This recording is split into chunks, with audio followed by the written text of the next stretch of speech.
Hey kid, don't ever let them get inside your head. They'll tell you what to do in life instead of everything you know that you could get.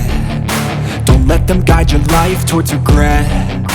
I'll fight for what I love with every breath. My past is filled with things I won't forget.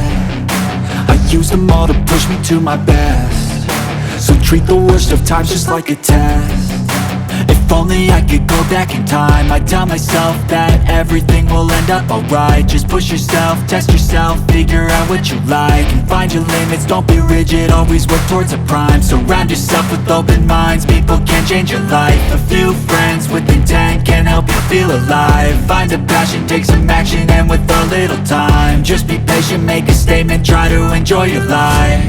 They'll try to kick you while you're down, they wanna rise up while you drown.